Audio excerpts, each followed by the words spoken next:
Hello, folks. How are you? I want to thank the state representative, Mr. President. Thank you for. I saw the folks back there that had to put this together. I said, I bet you're really happy Biden came tonight. You know, you got to put all these chairs out, do all the work. I want to thank them, by the way, the staff, for doing this. Folks, look.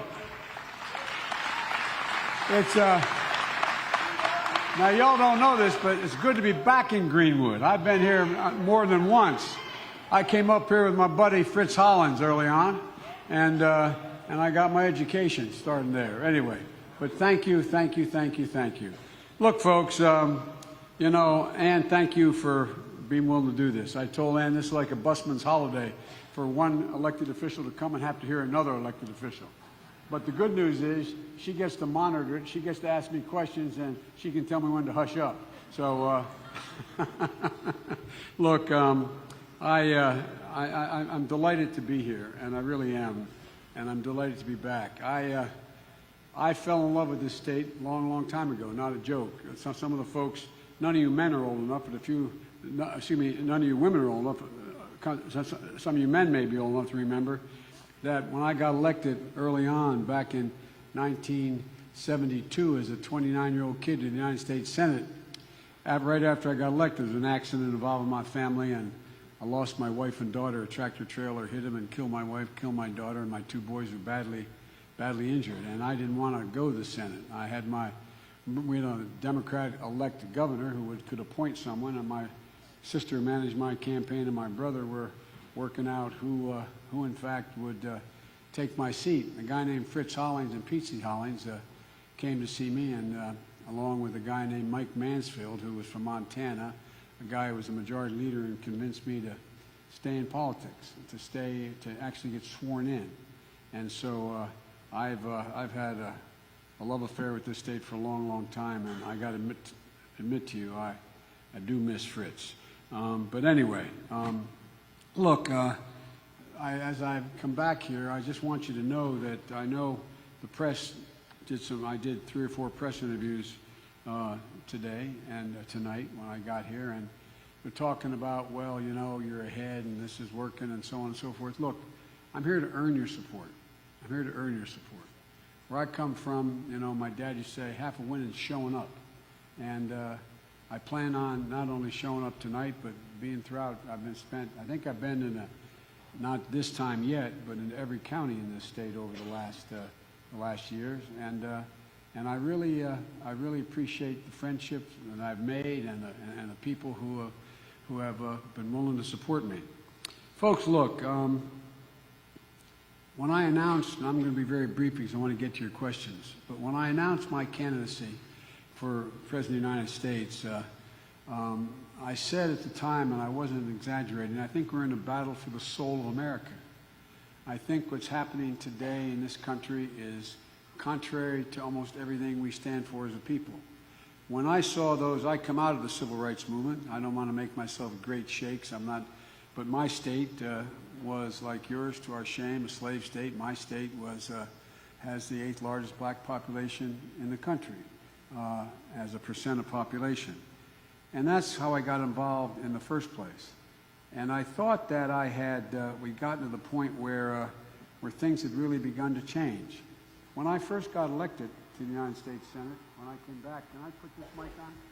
When I first got elected, before I ran, I came back from law school and show you 180 years ago when I got graduated. But my city, the city of Wilmington, Delaware, is the only city in America that's occupied by the military since the Civil War, because I had only 2 political heroes. One was Dr. King and the other was Robert Kennedy. And they both got killed that semester, my last semester in school. And I came back to Delaware, and it was in flames, not figuratively, literally. Parts of the city had been burned down. I had a job with a fancy law firm, and I don't mean to be derogatory, a good law firm, a well-known law firm, and you take the bar exam then back in September, and you don't get admitted if you pass, which I did until January. And it was in the midst of what had been, quote, the riots. And I couldn't sit back. I quit the law firm I was with, and I became a public defender because of the people that, folks I grew up with. And they used to bring, as a public defender, they used to arrest folks who were, they were accusing people of who was responsible for the burning and the rioting, etc. And they bring them down to the train station, the Amtrak train station that runs through Delaware, Amtrak that goes all the way up to Boston. And that's where I would interview them before they would get a chance, and they'd be dragged off to jail before a trial. And I wondered whether or not we'd ever get back to normal in Delaware, where the guys who grew up with, the guys I played ball with in the East Side, whether we'd ever have relationships again. And here I was, that was in January. 40 years of the day, I was standing on the same platform, for the month I should say, the same platform, in that same train station, waiting for an African-American man to pick me up who was on a train coming from Philadelphia, Pennsylvania, on the 17th of January, 40 years later, and to take me on a 127-mile ride to be sworn in as President and Vice President of the United States. And at the time, there's actually a point to this story. At the time, what happened was that my 3 children were with me. My deceased son, who was the Attorney General of the state and a decorated veteran, a major, and spent a year in Iraq, and Bronze Star, Conspicuous Service Medal, and other honors. And my son Hunter and my daughter, who's a social worker, and I asked them to come on up, and I said, it just hit me as I was standing there. As I looked across what we call the 3rd Street Bridge, it was leveled because it had been burned down, and the Lower East Side of Wilmington, which was all African-American, had been burned down. And I said, so here I am, guys. Don't tell me things can't be better. Look what's happened. Look who we are.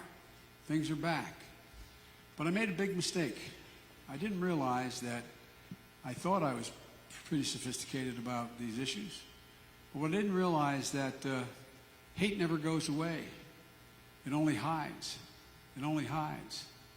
I never thought that I would see in 2017 in a historic city in Virginia people coming out of the fields carrying torches, contorted faces, preaching and screaming hate, their veins bulging. I'm not exaggerating. If you remember the television coverage of it, absolutely their veins bulging, carrying swastikas and chanting anti-Semitic bile, the same chants that occurred in Germany in the 30s, accompanied by white supremacists and the Ku Klux Klan.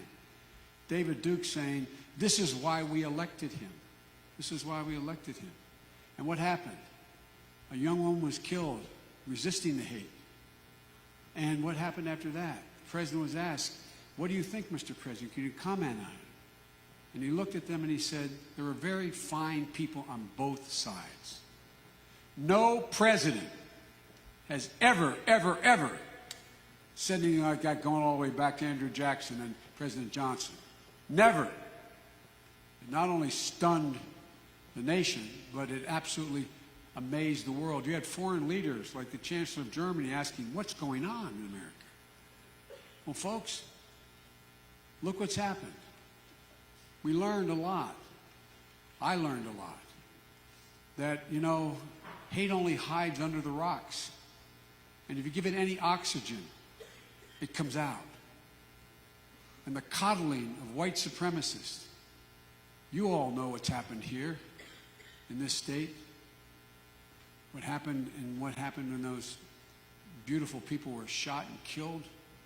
Reverend Pinckney, in his church. It's alive. And that's what I mean by the need to restore the soul of this country. The idea that we're encouraging white supremacy in this country. He is encouraging it. And it's only gotten worse. It's only gotten worse since then. The coddling of dictators and thugs internationally. There's three things I've learned in the last several weeks for certain. One, Vladimir Putin doesn't want me to be president of the United States. because he knows I know him. I have spent time, as they say, face to face with him. And the other one is Kim Jong-un said, I am a rabid dog, should be beaten to death with a stick. Okay. But the other one is, I've also learned that Donald Trump doesn't want to run against me. That Donald Trump is being indicted because in the United States Congress because of it. And so, folks, look, there's a lot more at stake. Everything, I'll talk about everything with you from healthcare to education to rural America to what we do about housing, all the things that so you know exactly where I stand on the issues. But the fundamental requirement is that we restore the sense of who we were. You know, look, folks, including comment. We have never lived up to it, but we're the only country in the world that's been organized on an idea that's more powerful than any army, bigger and broader than any oceans. And it starts off, we hold these truths to be self-evident, that all men and women are created equal, endowed by their Creator with certain inalienable rights. Or, we the people, in order to form a more perfect union. We've never lived up to that. We have never lived up to it. But every generation has gradually moved the arc to greater and greater and greater inclusion. This is the first guy to come along and say, no, we're just throwing it out. That's no longer who we are. And it's doing us great damage internationally. America has been able to lead the world, not just by the example of our power. We're the most powerful military in the history of the world. No hyperbole. We have the finest warriors that have ever existed. But here's the deal. We've led the world by the power of our example. Our example. That's why the rest of the world is repaired to us. That's why the rest of the world has followed us. And it's all in jeopardy. So when I say restoring the soul, it's not just to get to a place where we treat each other with decency, where we, in fact, believe that all people are created equal. We work toward that area, but it also is necessary for us to maintain our international security, because they're wondering around the world, what is going on in America? This embrace of these thugs poking our finger in the eye of our allies. He treats NATO, which I'm going to say something outrageous. I know as much about foreign policy as anybody in politics today, because I've done it my whole life. That's why I was asked by Barack to be on the ticket, because I've done and here's the point. Folks, he treats NATO, which is important, like it's a protection racket. If you don't give us more money, we're not going to keep our sacred commitments. I could go on, but I won't. So when I say restore the soul of America, it's not just about justice for African Americans and minorities. It's not just that. That's critical, but it goes beyond that, because it makes a lie of who we are. And we have to reestablish who we are as a country. With that, as my mother would say, I'm going to hush up, and you can ask me any questions you'd like to ask me.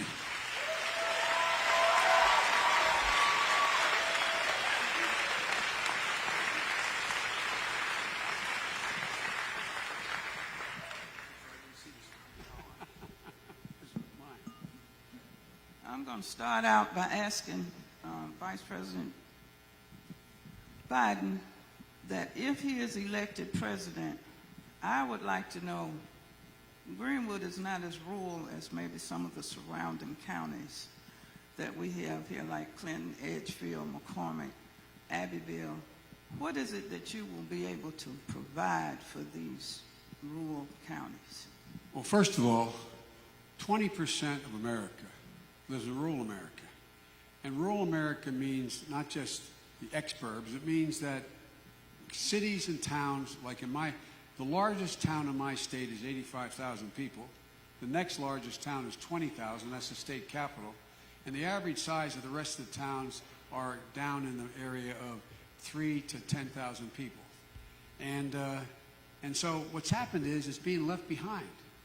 It's being left behind in 100 ways, but the most important way it's being left behind is lack of any infrastructure. By infrastructure, I mean, for example, every single solitary community in the United States should be able to have access to high-speed broadband. And the reason for that is, how can our kids in areas that don't have access to that, how can they compete the same way the kids that in fact are in that circumstance? Because it's access to information. Those people, it's not big, so big here in Greenwood, but for example, where there are overwhelming farming communities, how can they, without access to high-speed broadband, know when to sell their products, what's going on, how they should deal economically?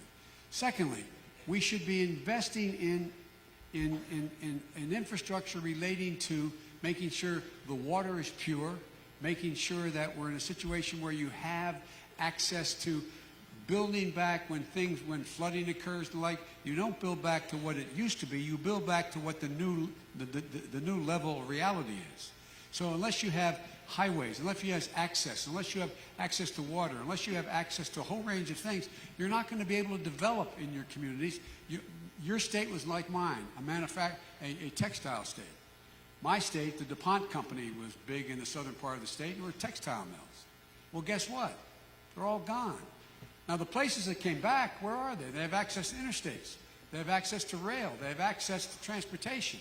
They have access to the things that, and the mayor can tell you, I haven't asked the mayor this, but my guess is that when anybody decides they're going to come here and decide, they ask those questions. What is the access I have to get my product to market, to be able to get my product to a port, to get it to, and so we have to invest in infrastructure. The third thing we have to invest in, and my problem is I'm going to tell you too much, so shush me up, but housing in rural America, and my guess is right here in Greenville, the cost of rental housing is beyond the capacity of most people, an awful lot of people. You have a poverty rate that has gone way up like it has in the southern part of my state. And in fact, secondly, you also are in a situation where if you want to be able to borrow money to start a business, we do not provide for the kind of help we used to provide in our administration for entrepreneurs, particularly black entrepreneurs. The single most advanced and the single most successful element of our society is the growth of African American entrepreneurs. And so I would change that so I'd open what they call it the Treasury Department. I would open a window, they call it. I would open an office there that in fact provided for significantly more resources for entrepreneurs and be able to borrow the money to get started. Low interest loans for housing. And make sure you're in a position where you can provide for tax credits for people who want to buy their first home. There's a whole range of things, and I'll leave, you can go on joebiden.com, but you can go on, I'll leave you the entire plan. But the point is this. Lastly, the most important thing we can do in rural America, just like inner city America, is deal with education, access to education. And one of the things I propose, and I'm the first person to propose it, and we can get this done, is, I'm going to sound like a wonk here, but Title I schools, or schools from disadvantaged areas economically, okay? And what's happening in those Title I schools is we spend $15 billion a year nationally. I triple that to $45 billion a year, and I do it by changing the capital gains tax. It's another issue that the very wealthy take advantage of. And there's no evidence that it produces impacts on productivity. But the point is that we have four problems in most of the schools. Number one, teachers are not getting paid adequately and not coming into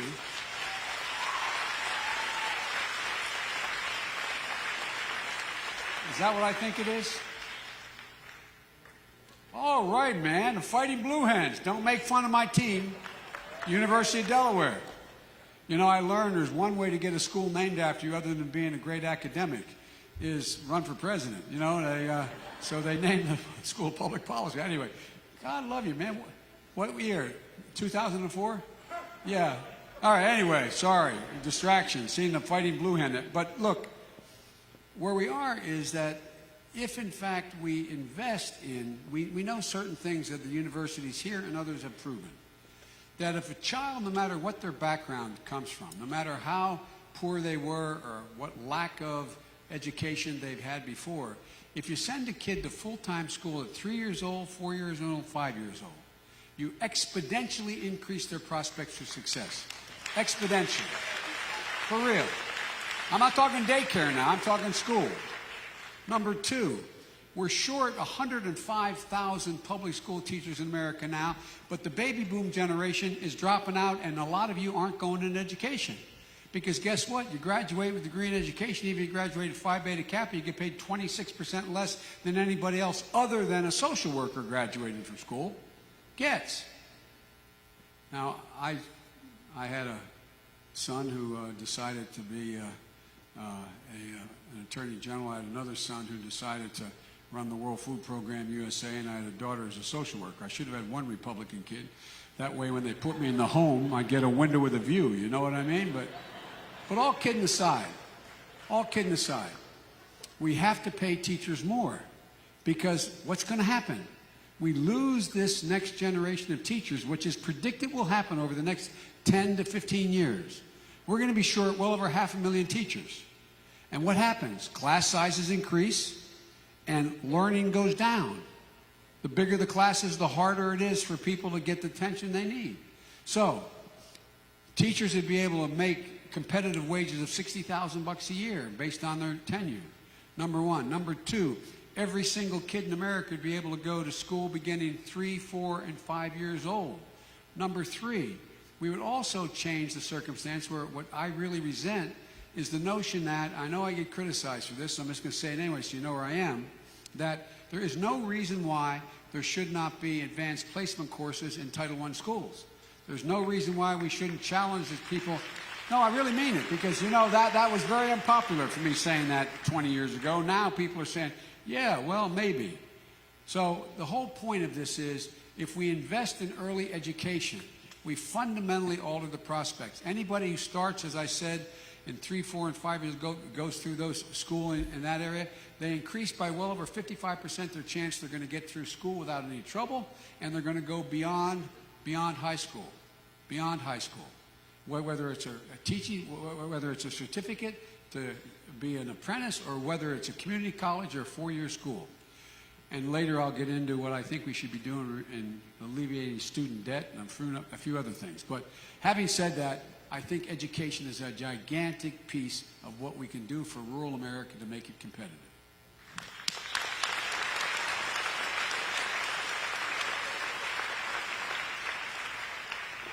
We'd like to take some questions from the audience. Yes,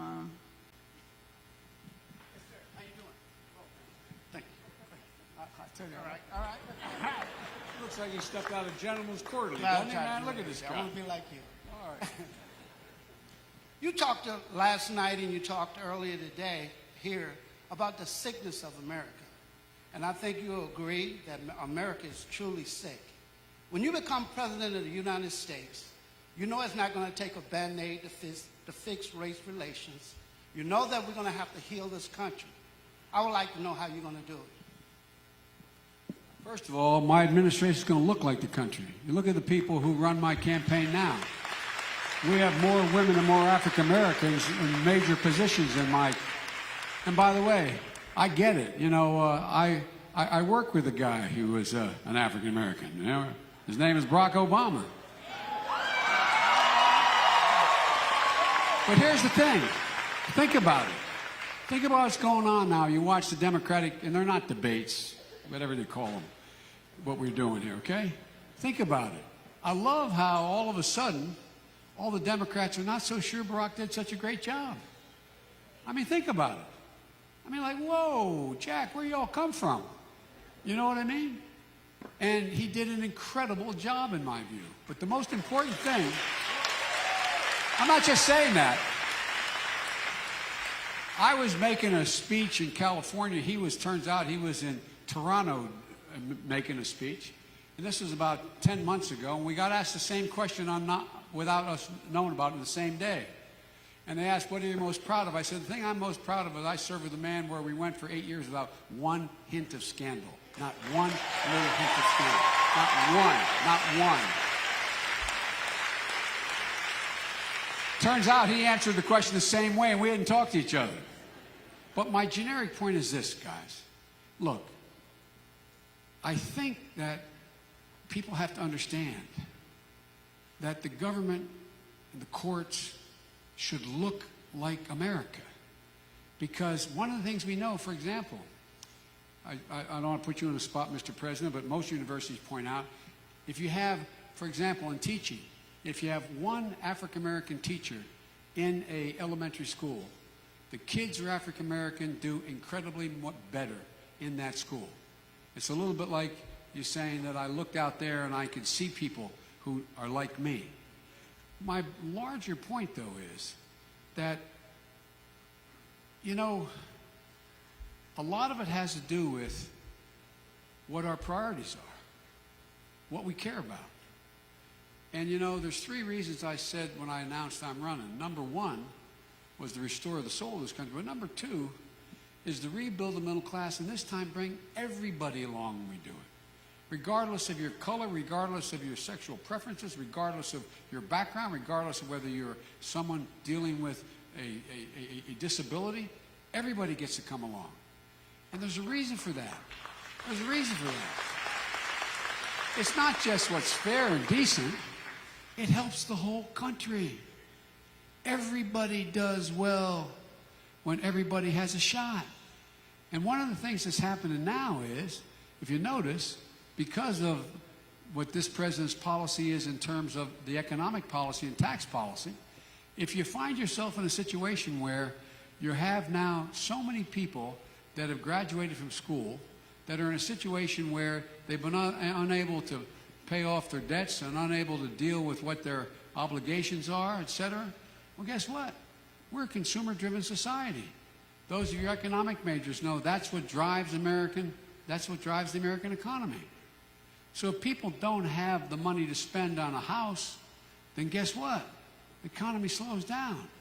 They don't have money to do it. It goes on down the line. That's why the prediction is, unless we generate more economic growth of people who are working class folks and middle class folks, then in fact, we're not going to grow.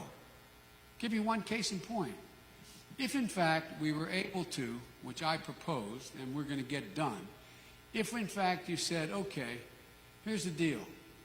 Every single person qualified for community college gets to go free. And, by the way, we have an industrial revolution going on right now, the fourth one. And that is because of artificial intelligence, because of the whole change that's taken place in the economy. The question is there going to be a middle class left? What jobs are going to be available? Look what's happening now. We've lost 200,000 sales jobs, 220,000. Why? For people average age 50, or 49 to be precise, average salary, $50,000 a year, the vast majority of whom are high school educated. Well, guess what? Amazon comes along and y'all aren't buying, you're buying online now. So all those outlet stores across America, from a Saks Fifth Avenue to a Benetton to Nike, whatever it is, they're closed. So what do you do when you're 50 years old with a high school education? You lost all or half your income in your family. What do you do? Well, the way you do it is they can go back and get retrained to do other things. Hard as the devil to do. Hard to do, but it should be free. If you did those things, and you could put everybody in school who in community college that in fact qualified, including my spending $70 billion for HBCUs. If in fact you did that, guess what? You increased productivity in America by 0.2%. That's more than $1 trillion over 10 years. You grow the economy. It's about growing the economy. If we provided, how many of you are single moms and you need to deal with daycare or child care? Raise your hand. Well, I was a single dad for 5 years. I'm listed as the poorest man in Congress, but it's because, anyway, I'm poor. But anyway, I was. I wrote a book and made more money in the book I didn't realize till I made my whole life. But my point is that I was listed as the poorest man in Congress for 36 years. The problem was, when I was a single dad, even though I had a lot of help, I couldn't afford to go out and have somebody come in and deal with making sure they took care of for child care. Today, in big cities, it's got to $24,000 a year. Small cities, it's more like $14,000 a year. And so here's the deal. If you provided for an $8,000 tax credit, meaning it's off your bottom line, up to that month of your bottom line taxes, 750,000 women would be back at work. And guess what? It increased the growth of the economy almost a percentile, 0.8%, creating significant number of jobs and opportunity. We give tax break for racehorses. Why in God's name don't we give a tax break for people who deal with it? No, I really mean it. This is all more than you want to know. There's a lot more I have to say, but I'm going to stop there. Our next question. Behind you. Mr. Vice President, hi. My name is Iceland. I'm a sophomore here at Lander, majoring in chemistry. My question for you is, what are your Periodic table? I still get frightened at thinking about it. Yeah. My question for you is, what are your sincere views or even plans for illegal immigration, or more specifically for our dreamers? The day I'm elected, not a joke, the day I'm elected, dreamers are legalized, period. They're Americans more than most Americans are. Now, no, I'm not just saying it. And Barack deserves the credit for setting up this deferred action plan, okay? Number two, we in fact need to provide a path to citizenship, earned citizenship, like everybody else has had to, for the 12 million undocumented people in the United States now. And by the way, they didn't come across the Rio Grande. They came on a visa, and they overstayed their visa. So the deal is that if you want to be an American citizen, you got to come out of the shadows, and you be protected coming out of the shadows, and you get in the process of doing what everyone else has had to do who's come. Learn the language, etc. You go through the same process. And if you do, we can easily afford. Thirdly, no more family separations, for God's sake. What are we doing? No, I really mean it. Think about it. And by the way, that wall that Mexico built for him. Did you hear what he said, by the way, what he talked about earlier? It leaked out back in, I think it was June, he said it. Don't hold me to the exact time. Why can't we build a moat full of alligators and snakes? As we say in my faith, bless me, Father, for I have sinned. I mean, what's going on? So my point is that we have to be who we were as a people. And right now, one of the things that's happening is we are denying the access to people who seek asylum. Doesn't mean because you seek asylum you automatically are able to come.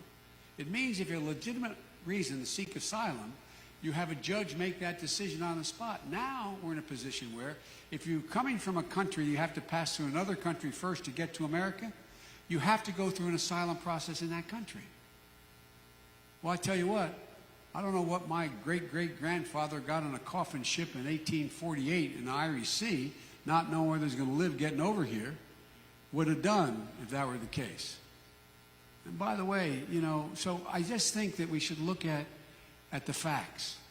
The facts are, dreamers, I'll end with this. Dreamers are amazing. People, he says, well, maybe they, send them back home. I can picture it now. I'm 3 years old. Mom's going to take me across the Rio Grande. Mom, don't take me. Leave me here. It's illegal. Leave me here. Come on. Come on. And so we have to, in fact, again, be consistent with what we say we value. And by the way, you know what's happening? I do a lot of college commencements. You realize, I know you realize, I can tell by the look in your face, you realize I do 5 a year, universities from Yale to community colleges. Guess what? 75% of the valedictorians are women. No, true story. True story. And by the way, the fact you're deciding on chemistry, like I said, the periodic table still scares me. But look at all the women going now into tech, going into the sciences. It matters. As I tell my granddaughters, I have 4 granddaughters and 1 grandson. And my daughters, my granddaughters can do anything my grandson can do. Anything. Not a joke. Anything. So congratulations on picking your major. And like I said, I had to take chemistry. I hated it. But anyway, okay. I'll really try yes or no. This is on. Okay. Over the past few years, we have seen remarkable progress in reducing the pain and suffering caused by cancer. But in my personal opinion, I still feel that we have a long, long, long way to go. So if you are elected to office, how will you use your presidential power to put us on the right track to defeat cancer, which kills 500,000 Americans a year? How many of you in here have lost a son, a daughter, a husband, a wife, a brother or sister to cancer, or you have cancer yourself, have fought it? Raise your hand. Look around the room, folks. Everybody. And look, one of the things I'm proudest of, I'm not proud of, but when my son came home from the war with a brain cancer called glioblastoma, which is a death sentence, and was given only a little time to live, it's just a matter of months. He outlived it in almost 15 months. I decided that I wanted to do something about it. So the president walked out in the Rose Garden with me and said he's going to set up this cancer moonshot that he's going to put me in charge of. One of the things we know is we got a lot of great researchers out there, but they don't play well in the sandbox together. No, I really mean it. Don't share data. Don't share information. When Richard Nixon, and he set up the first, quote, war on cancer, he had no troops. He had no capacity. There was no ability to share data and information. But now we can do, as you know, 1,000,000 billion calculations per second. Okay? Now here's the deal. If you, in fact, I put together an organization, and then when we got out of office, I went to this administration and said, here's what we did, here's the progress we made, you really got to move it. And when they didn't, the heads of 21 cancer hospitals came to me along with 5 Nobel laureates and said, would I begin a Biden cancer initiative? And here's what we did. We found out that it wasn't these are bad folks. They just don't, in fact, they're not used to dealing and working with one another and sharing data. You know, I used to joke, it's not a joke anymore. I'd say they walk by the mirror and see a Nobel Prize about to be won. And so there's not any way to share data. There wasn't. So that's how it was set up. But guess what now? One of the things we did in the cancer moonshot, and the president gave me, when he did this, presidential authority across the board to do whatever I needed to do within the administration. And one of the things we did was decide that we had to bring in a whole range of disciplines that you wouldn't think would make any sense to bring along. For example, I brought NASA in. So what in the hell does NASA have to do with cancer? Well, guess what? They've learned more about radiation than anyone in the world. So we started to figure out that a lot of people, what's going to go down in history is the way, and the cancer docs tell me this, what's going to go down in history is they're going to look back for the last 40 years and say, we were pretty brutal. What do? We identify cancer, usually too late. We then go in and we got to excise it, take it out. Usually damage occurs when that occurs to other organs. Thirdly, we then make sure you engage, they have chemotherapy that in fact is designed to kill the cancer, but it kills a lot of good drugs, good parts of the body, not intentionally, but it does. In addition to that, then they decide to use radiation. So I'll give you an example. I don't know what your circumstance was, but you give you an example of my son. What happened was that they finally came up with him being a study of one. He was at Walter Reed Hospital and at MD Anderson. And what they did, they infused into his brain a adenovirus, a virus, to generate the immune system to kill the cancers. And they were really, initially they were over the moon. God, it's working. But because what had happened, not anybody's fault, they did the best they could. Because of the use of radiation, they had pierced not only the cancer, but they had pierced a blood vessel in his brain. And so what happened was all this churn that comes from the stuff that's left behind when a cancer cell is killed, piled up in his brain, and He died. Now, it wasn't their fault. It truly wasn't. They used the best technology available to do it. But now what we're finding out, for example, is that the way to deal with some cancers now is to use multiple drugs, just like with HIV. And so they said, well, we can't do that. Because if you tried to get, and let's say you're the 4 major drug companies that are working on one particular strand, and there's over 204 cancers, distinct cancers. And so you're working on the same thing. Well, for me to come along as a researcher and say, can I use each of your drugs to work on what may be a combination, it takes years to get it done. So I had an idea. So why don't we go and assign a monetary value to the drug you're working on before you have to spend 100, 200, 500,000, 2 million or whatever. So we started and said, the drug you're working on, a group of experts say is worth 28% if there's a cure found. Yours is worth 19%. Yours to get to 100%. Well, guess what? They said it wouldn't work. Well, now you have all these companies saying, okay, we'll put our experimental drug on the table. Any expert can come in and use it. We are rendered, we have no liability to this, that you know what it is. And if a cure is found for this, you get a monetary value that was already assigned. Well, guess what? There's been millions of research done. People tapping into the system now to do that. We're changing the way in which we, in fact, encourage people to, in fact, share data. For example, if you're able to take I'm getting too deep in this, aren't I? Well, just to conclude, if in fact you were able to take the sequence, the cancer gene, the human genome, you can determine by taking out a cell, the cancer cell, you can determine what that particular cancer is, and if you, in fact, it costs about $1,000 now. It used to cost hundreds of thousands of dollars. And if you sequence that cancer to determine exactly what it is and exactly what type it is and where it resides and how, you can, in fact, learn a lot. So why is it, for example, we want to figure out, why is it if you and I have the exact same cancer diagnosed, you take the therapy that's offered for that cancer, and I take it. I die, you live. What was the difference?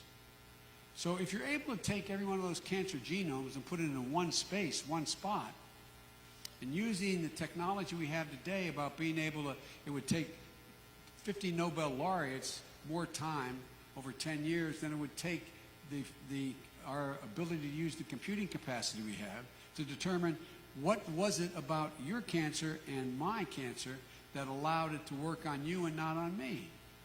And so now you have so many people coming along saying, okay, we're going to let the research I've done, and I've met literally with over 84,000 cancer researchers because they have these massive organizations that are out there, and say, okay, I'm going to let you have all the data I have, and you put all the data you have in, and people say, well, that's going to go anywhere. Well, over 8 million people have accessed that now, 8 million researchers.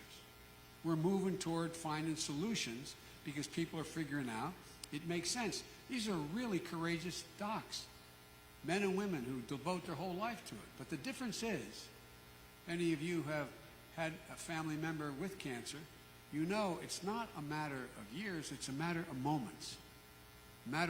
Everything happens.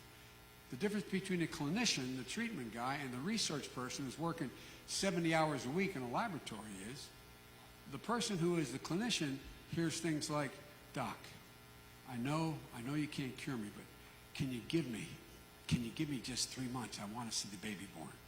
Can you give me 3 months? I like my son. Can I just make it by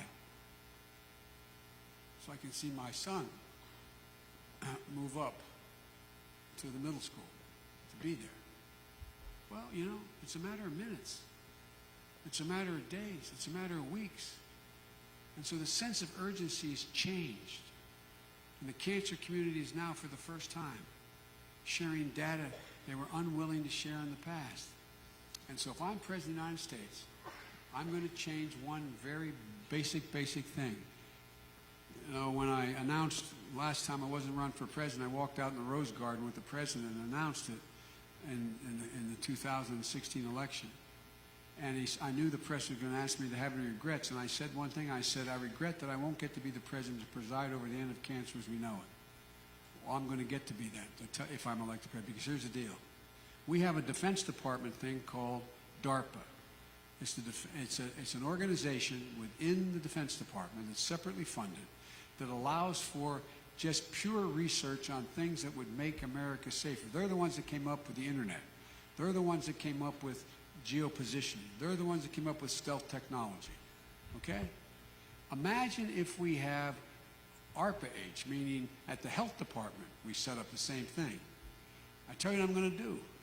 If I get elected President of the United States of America, I'm going to, in the first 4 years I'm there, make sure that we're spending $20 billion on pure research.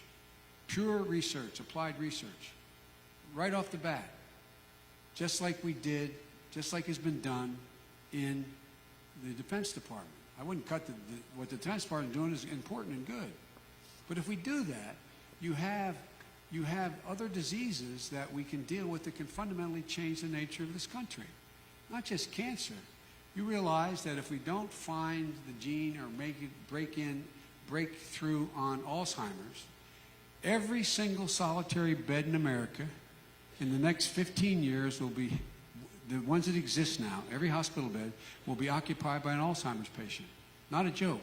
Costing us $480 billion a year. Okay? That's a fact. They're the studies. Excuse me, $280 billion. I misspoke. And so, folks, why aren't we investing now? Because no single drug company can go in and say, I'm going to go to the bottomless pit. I'm going to be able to spend. I'm going to take a risk on $1 billion investment here. They're not in a position to do that. The federal government should be willing to do that. The third thing that's killing a lot of people is diabetes. Diabetes. So I would focus on, because when I put this organization together, I asked the Nobel laureates that work with us to say, give me a priority. What would you, in fact, invest in if you just had all the money in the world? What are the quickest targets that we can do that have the most impact? And they came up with cancer, Alzheimer's, and diabetes. So, folks, we're on the cusp of phenomenal changes in this country. Phenomenal changes. If we make the right investments. And we can do it. We can do it. I promise you, we can do it. There's more to say, but I've said too much. Thank you.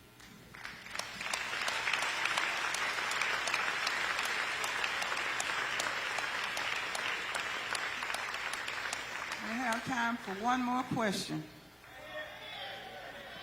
Hello. Hey. Well, I'll tell you what. Thank you so much. If you don't ask me an essay question, we can do several more. I can try to get yes or no. There's the boss right there. Hey. So I have a woman here. Her name is Sylvia, and I'm going to be translating her question for her. She's going to ask the question in Spanish, and I'm going to translate it for you. Thank you. Ok. Buenas noches. Todos los días vivo con miedo de que ICE separe a mi familia. Good evening. My name is Sylvia, and every day I live under the fear that ICE is going to separate my family. Usted ha defendido a 3 millones de deportaciones que ocurrieron cuando Obama era presidente.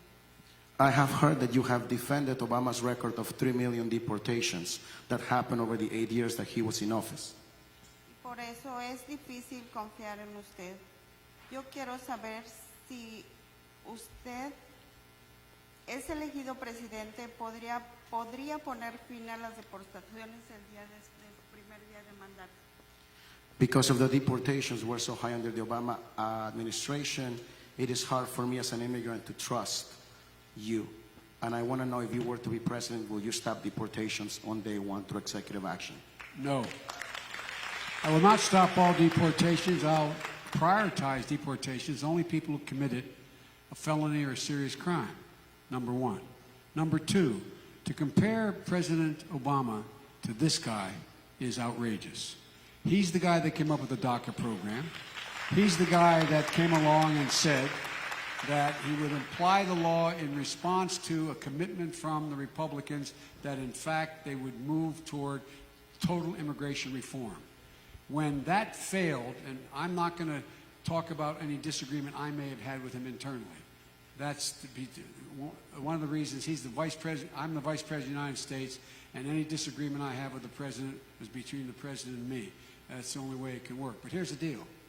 What's happened is that we came along and he then stopped family separations. ICE did not operate at your doorstep and worried about when your kid goes to school whether or not you're going to have somebody here when they come to pick them up to determine whether or not you should be deported, separating families. We, in fact, set the DACA program that took millions of kids, not only, by the way, not only Hispanic children, Hispanic dreamers, but Asian Pacific dreamers. There's a significant portion of them as well that are dreamers. Thirdly, the separation of families and putting kids in cages is brutal. It is absolutely, absolutely inhumane. And that'll completely stop. We also provided for, what the president asked me to do was to do one other thing, and that was the significant immigration coming from the Central America and the Northern Triangle. Why do people come? Do people come because they say, boy, won't it be fun to leave everything I know?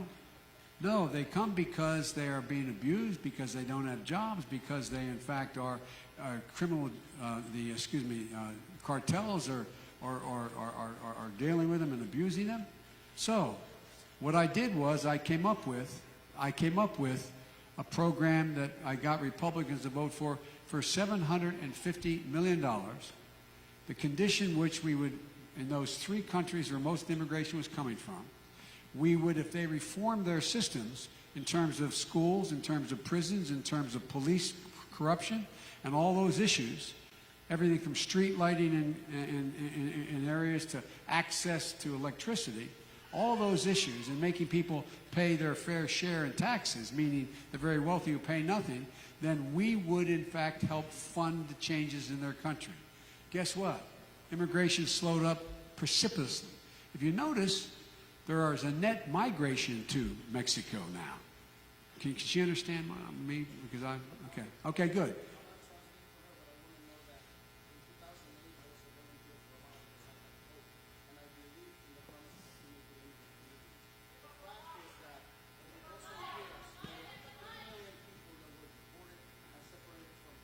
Yeah. Well, you should vote for Trump. You should vote for Trump.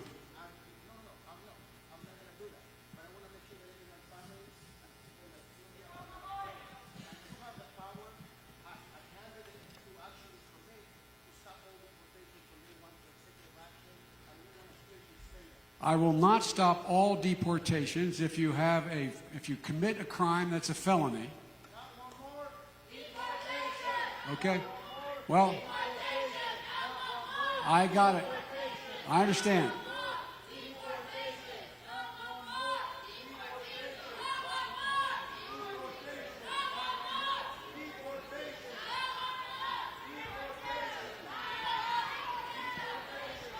That's all right. That's all right. Let him go. No, I got it. I got it. I understand. No matter what happens, somebody commits murder, they shouldn't be deported. No, I'm asking you a question. Someone commits murder. Look, you sound like Obama sounded to the immigrant community in 2008. Okay. And immigrant families were deported. 3 million people were separated.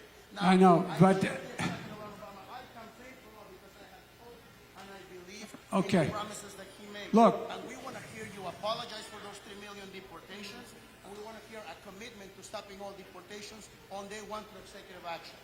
There will be no family separations under my as President of the United States. That's a let him go. Let him.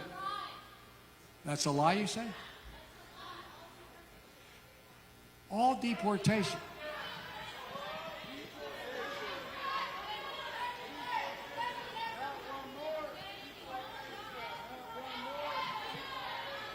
Thank you.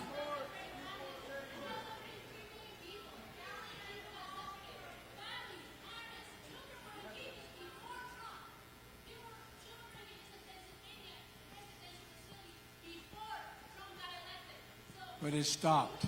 It stopped. It stopped. It did on our administration. It stopped. Okay. Do you really have a yes-no kind of question? Thank you so much.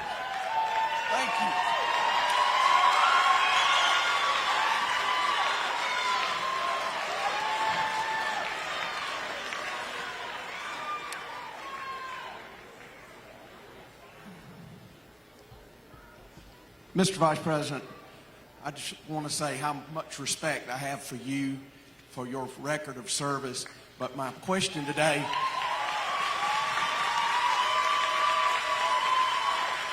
is from a climate change voter's perspective.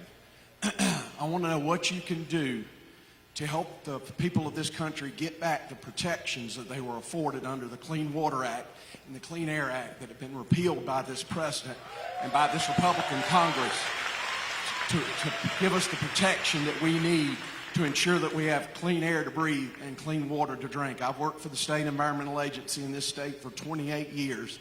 I've given my life to it, and I want to see those protections reinstated. They will be reinstated on day one, number one. You may remember the reason the Clean Air Act is amended. I was the deciding vote in the Clean Air Act. You remember that, okay? I introduced the first climate change bill in the United States that, and you go and check out, realpolitics.com. They said it was a game changer in 1986. And so I've been involved in this for my whole career. The fact is that the thing that this president has done in terms of climate has been absolutely criminal. The way in which he's eviscerated the EPA, the way in which he has taken down all the safeguards that we put up, the fact that he eliminated CAFE standards that, in fact, even the automobile industry agreed to, etc. There's two things we have to do. We have to make this is the existential threat to humanity. It is, in fact, if we don't begin to deal with climate change quickly and now, we are going to be in a position where we are going to fundamentally change the nature of the planet. Not a joke. It's not a joke. Number one. Number two, first thing I will do, I do not take money from the corporations.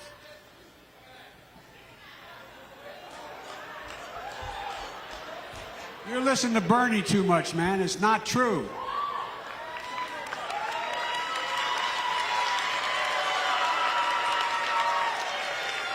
Anyway. So look. Here's the thing. Here's the thing. Folks, number one. What we have to do is the first thing I do as president would rejoin the Paris Climate Accord, which I helped put together. Number one. Number two, bring close to 200 nations who are signatories to that, bring them to the United States of America for an international meeting within the first 100 days to make sure they up the ante. We make up 15% of the world's problem. They make up 85% of the world's problem. Number two. Number three, immediately set down the guardrails that you cannot be able to turn around what we start off doing. I would fundamentally, between now and 2030, reduce by between 30 and 40% the amount of emissions into the air by fundamentally changing the way in which we deal with prescriptions as it relates to what you have to do with regard to housing, what you have to do with regard to transportation, what you have to do with regard to a whole range of things. We can fundamentally change the direction and the trajectory of climate change in America. For example, if we were to make sure that we invested in high-speed rail in America, we'd take millions of vehicles off the road.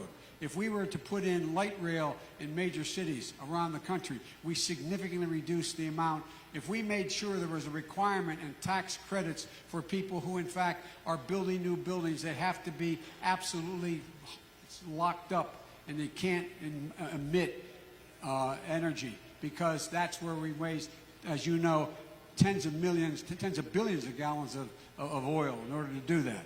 If we were to move in a direction which for example, one of my proposals, and there's no essay question. I don't trust any of you about essay questions anymore. But it's important. It's the single most important issue we face. Here's the deal. We should, for example, I propose, and we'll get it done, that there be no new infrastructure built in America that isn't green. Green. Now, let me explain what I mean by that. Any new highway built, I propose we install 550,000 recharging stations on every new highway and every new place we, in fact, invest in infrastructure.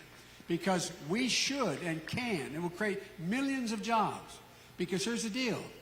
We should own the electric vehicle market. That's where it's going. If we were to move the entire fleet, as president, I will move the entire fleet, and it's the largest fleet in the world of government vehicles, to electric vehicles, right off the bat. So my point is that we're the only country in the world that when we're faced with a gigantic problem, we've been able to turn it into an opportunity. This is an incredible opportunity, not only for us in the United States to get to net zero emissions by the year 2050, but to put in place immediately changes that are going to fundamentally alter the air we breathe, the water we drink, and what the rising seas. Look, I come from a state that is 3 feet above sea level. You know, you tell me that there's not a problem, I got another thing for you. And by the way, you go down the low country here, you know exactly what's happening in terms of water purity as well down here. So look, there's so many things we can do that in fact are investments that will increase the security of communities, create jobs. I invest, for example, $400 billion, twice what we did going to the moon, $400 billion in new technology. We should be the net exporter of the new green economy. We should have other countries purchasing the way we can. We know what we can do in order to be able to reduce greenhouse gas emissions. Lastly, you know, you all know, for example, the Amazon is burning right now. Do you realize it's called a carbon sink? I know you realize it. A carbon sink.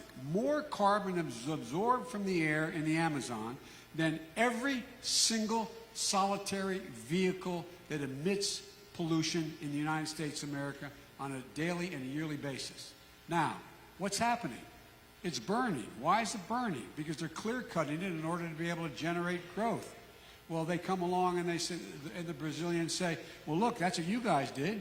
You cut down all your forest. You did all these things, and look at you. Well, here's the thing. We got to deal with it. I'm the guy that came up with forest for debt, that idea, okay? Now, here's the deal. We should be going and saying to the Brazilians, here's the deal. We are collectively going to organize the world that you get paid $20 billion not to, in fact, develop this, so your citizens can have other alternatives. And if you don't take advantage of that, then we are going to see to it that the trade policies are going to cost you more than internationally than your willingness to let the carbon sink be eaten up. And so there's a lot of things we can do to change this trajectory and the dynamic of this country and the world. But remember, we are 15% of the problem. The reason why we have to demonstrate right off the bat that we're making significant changes is in order to make it clear to the rest of the world that we are going to keep our commitment. We are going to keep our commitment and expect them to. If we don't do what we say we're going to do, how are we going to get the rest of the world to do it? It's not going to happen. So, look, again, there's a lot more to say about this, but it is the existential threat to the nation and to the world. And it has to begin now. I have been involved in this since the time I got elected. For example, I'm the kid who, when I was a local councilman, changed the zoning laws to see to it that nothing can be built in the wetlands along the Delaware River. The only state in America that has that, okay? Now what do we have? Not a single solitary thing can be built anywhere from 1 mile in from the Delaware River, all the wetlands, because guess what?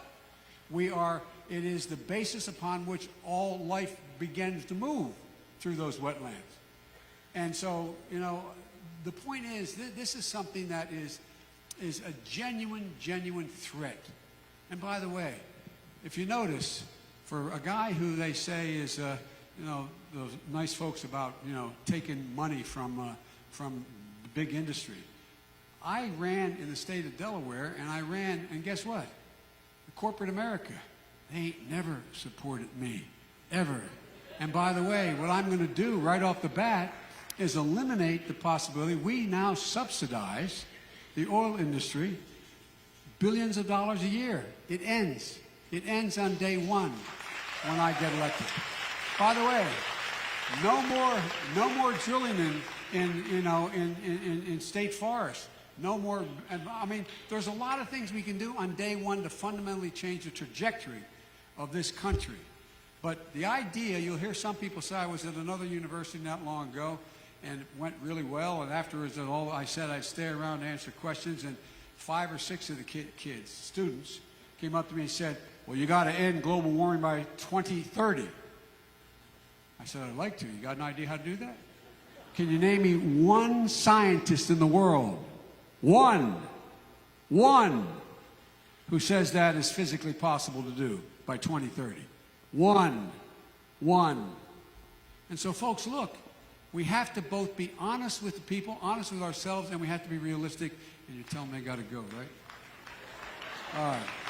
We got to go. We need to have some closing remarks. My closing remarks are, look, basic. Look, guys, there's an awful lot at stake. An awful lot at stake. I'm not suggesting that I have every answer. I only suggest 2 things. I have never said anything I haven't followed through on. I have never been in a situation where anyone is go to ask any sitting Republican or Democrat whether I've ever misled them about what, in fact, I do or what. For example, I would even go so far when I was a senator to say, look, I need you to vote for me on this, but I want to tell you something. If, in fact, you support me in this, it's going to hurt you in this part of your state. This is what's going to, it's important to do it, but this is the truth. Because the only way I find you get things done is be taped by a student, right? The only thing you get things done is if, in fact, you don't go out and you don't challenge the motive of other people. You don't challenge their motive. If I say the reason you're not supporting me is you're in the pocket of this or that or the other thing, and then I say, by the way, we got to work something out here. You look at me like, yeah, Jack, fine. You know, it'll be a cold day in hell, I'm working out something with you. But it's always appropriate to question another man or woman's judgment, not their motive, because you don't know their motive. And politics has become so ugly and mean and personal that it's changed the way, just in the last 3 years it's gotten so bad. Even before that it was bad. So we have to be able to unite this country. You can't do it, you know, the way the system is set up.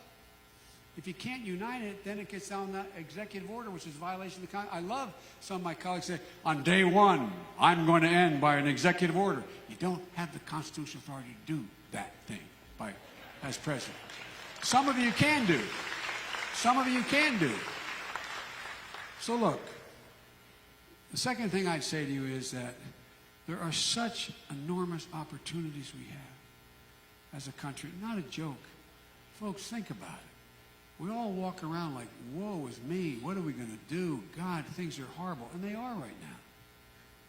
But folks, think of who we are. This is the United States of America. There's never been one single solitary time when we've come together and set a goal that we've not been able to accomplish it. Not once. Look who we are. We're the wealthiest nation in the history of the world. We have more great research universities in America than all the rest of the world combined, and every major life-changing thing has come out of a research university which the people own. It gets monetized by business, but the people own it. We're in a situation where our workers are, in fact, not fiction, 3 times as productive as workers in Asia. We're in a situation where we've been able to lead the world by the example of our power, as well as the power of our example. We've been able to pull the world together. This is the United States of America, for God's sake. It's time we stop walking around like, woe is me, what are we going to do? There's not another country in the world that's a patch on our genes if we invest in our people, if we come together.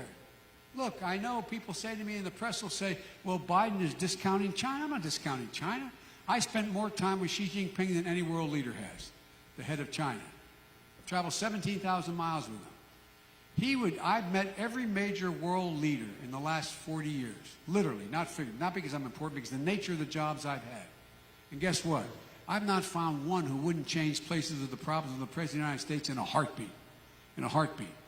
China doesn't have enough water to provide for their folks. They're talking about close to $1 trillion project to turn the rivers around and send them in a different direction so people can have water. China will have more deaths from cancer and pollution in the next decade than all the rest of the world combined. Have you seen anybody walk around Beijing without a mask on? No, I'm not joking. It's terrible. We can help solve their problems for them. We should. China is a divided nation.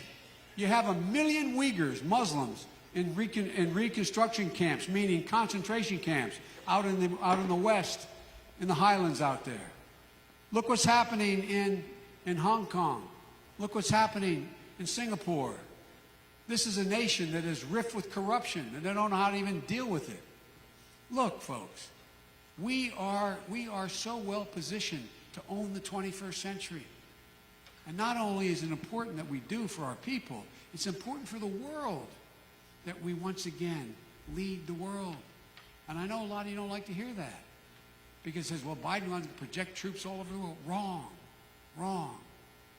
What Biden has done is Biden has put together coalitions of over 60 nations to deal with ISIS so that we don't have to become the policemen of the world, so that we don't have to send ground troops in large numbers, that we can coordinate. We can coordinate how we deal with stateless actors who are terrorists and failed states. There's so much we can do, but if we don't step up, this America first has made America last under this president. If we don't step up, the vacuum will be filled. Look what Russia's doing now in Europe. Russia has won overwhelming, and I've had this personal discussion with, and that's why I don't want to be president, I suspect, with the guy who runs the show in Russia. Because guess what he wants to do?